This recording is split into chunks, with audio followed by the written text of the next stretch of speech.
Les amis, bonjour, bienvenue dans ce Good Morning Market du 7 septembre. J'espère que vous allez bien. Aujourd'hui, chers amis, on va s'amuser avec le S&P 500, le Nasdaq et le CAC 40 par rapport à ce qui s'est passé hier. Très intéressante cette vidéo, merci de la liker avant toute chose et de nous suivre sur les réseaux sociaux.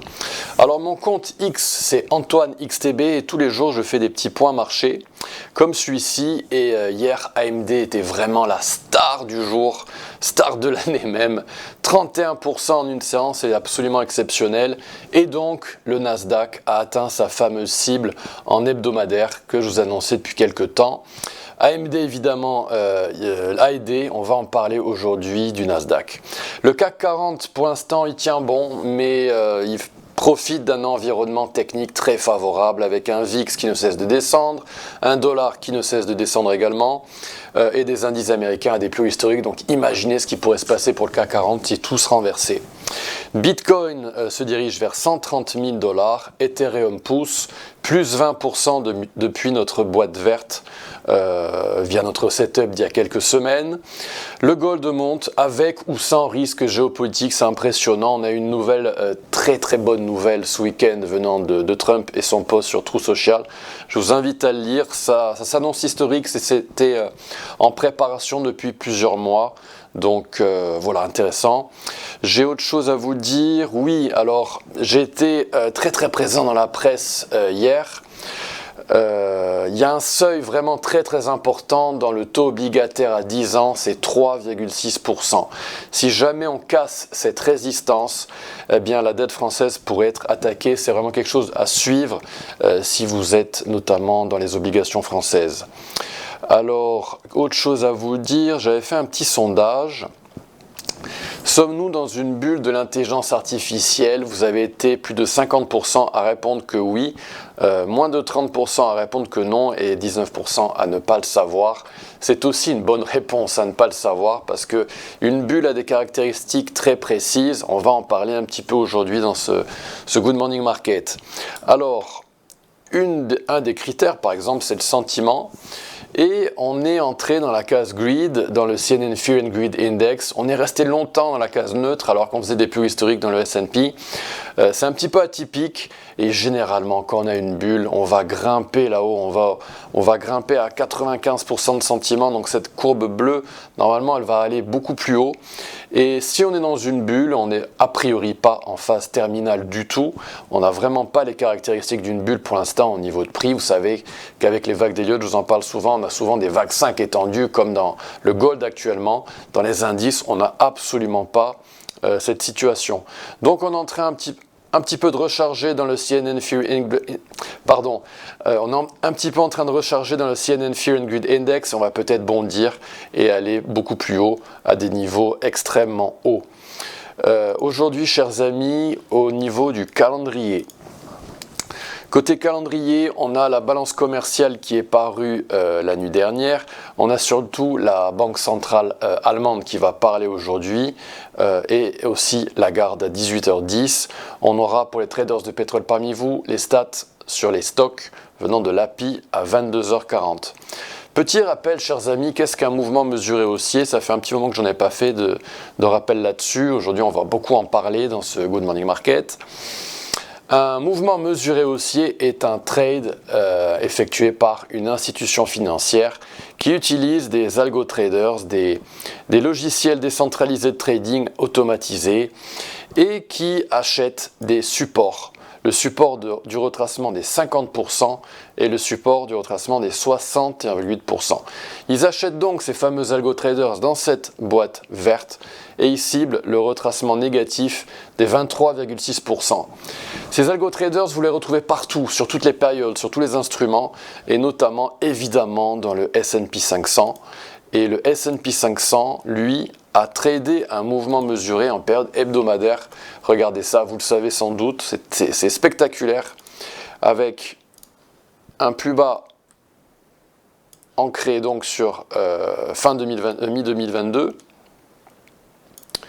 et un mouvement mesuré haussier qui a été tradé au retracement des 50%. Donc là, on est vraiment...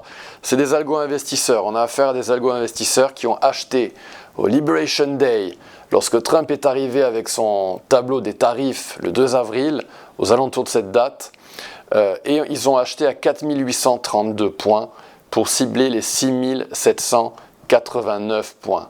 Devinez quoi? Ça y est, on a atteint cette cible. C'est donc un premier signal. On est entré dans une seconde phase. Ça y est, on a atteint cette cible.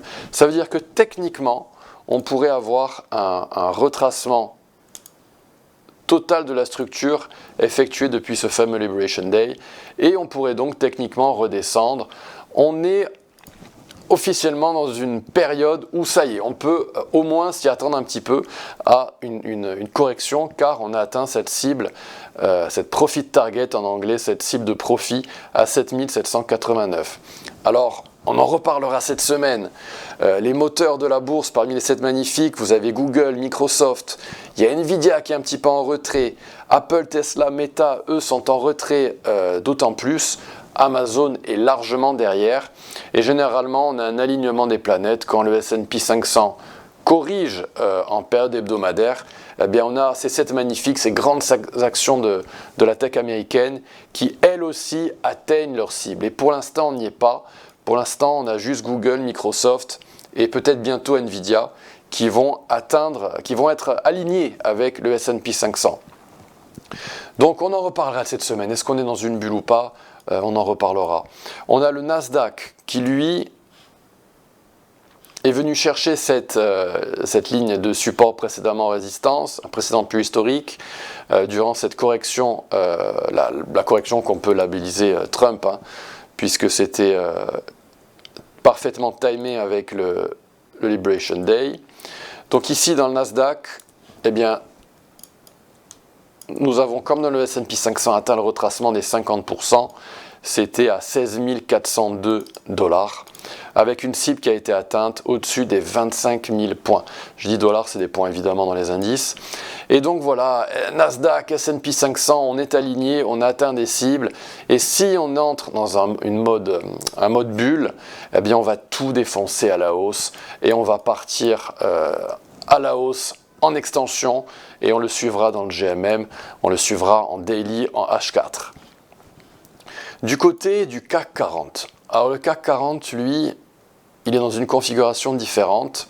Il est en train de faire un biseau haussier, et hier la nouvelle est intervenue vraiment à un moment terrible, hein, parce qu'on était au-dessus de cette ligne de tendance, et ça, si jamais c'est confirmé, si jamais on casse cette ligne de support par la suite, pour l'instant on y est loin, mais si jamais on la casse, eh bien on aura un biseau haussier cassé officiellement à la baisse, après ce que l'on appelle en anglais un overshoot, c'est-à-dire des prix qui grimpent au-dessus de cette ligne de résistance et qui redescendent en dessous dans le biseau, et qui annoncent une mauvaise couleur pour le CAC 40. Alors le CAC 40, lui, je vous le disais en intro, il est aidé par un environnement technique favorable. On a un VIX qui coopère, qui ne fait que baisser. On a un indice du dollar, un dollar qui s'affaiblit, et des indices américains qui sont à des plus hauts historiques. Tout ça, ça favorise, ça empêche le CAC 40 de trop baisser. Et si jamais le VIX se réveillait, si jamais les indices américains corrigeaient après avoir atteint cette cible en hebdo, eh bien on pourrait avoir quelque chose d'assez sanglant dans le CAC 40. Et peut-être qu'on pourrait avoir une golden zone peut-être qui serait visitée pour un mouvement mesuré haussier dans le CAC 40 en journalier. Et voilà, cette golden zone située à 7225 points dans le CAC 40 qui pourrait être visitée peut-être si jamais il y avait une petite tempête dans le monde technique du S&P 500. Pour l'instant on n'y est pas du tout. Si jamais le S&P 500 et le Nasdaq partent à la verticale en mode bulle, eh bien le CAC 40 pourrait continuer de graviter et être attiré à la hausse. C'est à surveiller. Voilà ce que je pouvais vous dire, chers amis, concernant le CAC 40